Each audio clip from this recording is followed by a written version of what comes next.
Hey guys, welcome to my channel. I have clocked about 200 hours in Escape from Duckov. I'd like to share with you guys some tips and tricks to get over some of the bumps that I faced throughout this game. Tip number 1. Inventory management. Try to keep a stack of every usable thing you can get. For example, stuff like a Sippo or ink. Just keep one stack of everything. Because at some point, every item is definitely used at least once for quests. So you should keep at least a stack of everything. So you don't see a lot of that with me because I've already completed the game, so I'm only keeping random stuff and harder to get stuff, but try to keep a stack of everything. The other thing you can do is, once you can buy the items, so as you go along the way, you unlock some of these items. You can buy these items. You actually don't need to keep them in stock anymore. You can sort of sell and not stock it up anymore. It just wastes space. Tip number 2, there are a few key stuff that you will want to keep. So let me share with you what those things are. First of all, you're going to want to keep all the graphic cards, okay, as many as possible. Why? Graphic cards you'll be using here at some point. This Bitcoin miner will allow you to generate Bitcoins every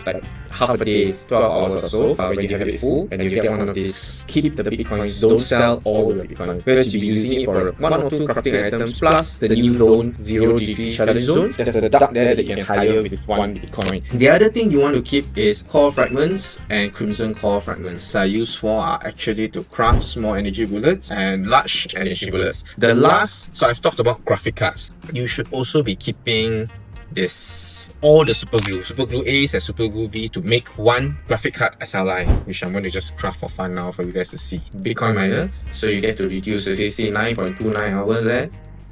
It drops a few minutes, right? So that's what you want to do at some point. Tip number 3, man's best friend, girl accessory. Tote bags are super useful, right? They have 2 uses. The first one, you can smuggle anything with the tote bag. So if you guys notice, after you kill that really weird storm creature and it drops this, you can't actually bring this back to the base. So if you left it in your inventory here, you won't have it. So what the tote bag does is it allows you to smuggle stuff like this back into your base. The second thing it does is, so you know that you can put 2 totems here and use them for their passive. What the tote bag does is it will apply any passive from the totem to you. Second thing you do is, like I said, this is a tote bag. From there, use this combo with the dog. So this dog, you can see, if you get any heavy things like the packages and stuff, this is a great way to reduce the weight of yourself.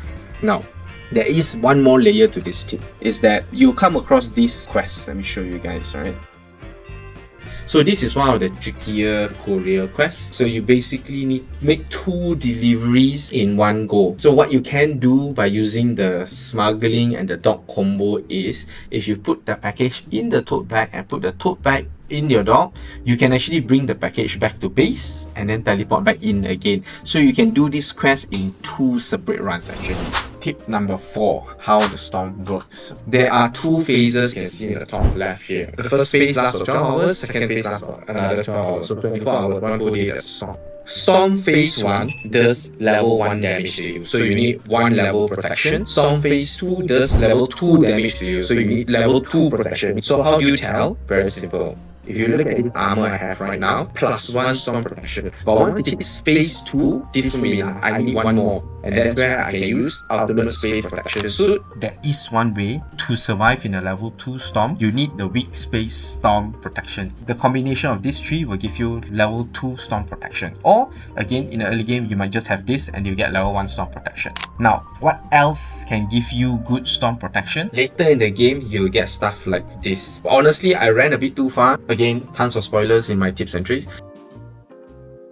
So all of these give 1 storm protection. So you need a combination every 2 out of 3 of this and you get level 2 protection. Tip number 5, how you can get the AK-47. You can go to, I have a video up, I can link it to you guys. I have thought of the most hardcore way to do this, and that is, in the early game, if you can get weak space storm injectors and you have no protection, you're going to use this plus stock up on food and then you're just going to run all the way there and get it. But yes, you can do that.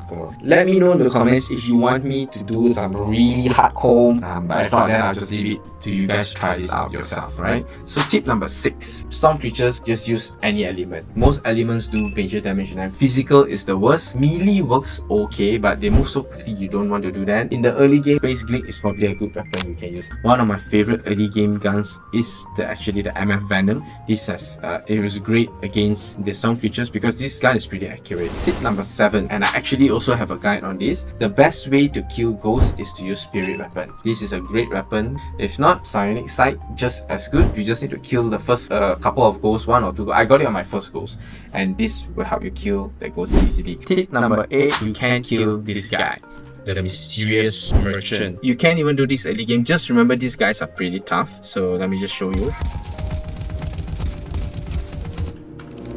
I almost freaking died. This is the first time I fought him this way. I almost freaking died. He got 2 shots in.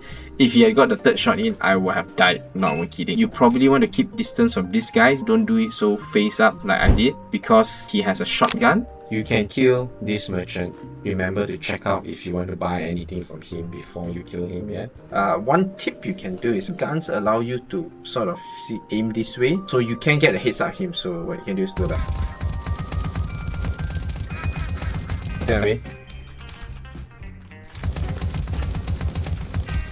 Yeah, so you can sort of cheese him. The reason you want to kill him is because he has a chance to drop the yellow JLab access card. Okay, while he sells the black one for about 200 plus K, he drops the yellow one himself. So this is why you want to try checking on game, buying the black card, and then killing him for the chance of this yellow access card. Tip number 9, how do you get the storm gun? The storm gun recipe is somewhere here in the storm area. What you need to do, if you zoom in, you see this dot. This is where the storm gun blueprint is going to spawn, and you need to drop off 4 horsemen's helmet here one by one. So this one, Gulu Gulu, Pala Pala, Billy Billy, and Gulu Gulu. There are 4 helmets here. 1, 2, 3, 4. See what I mean? So once you do that, the storm gun will appear here.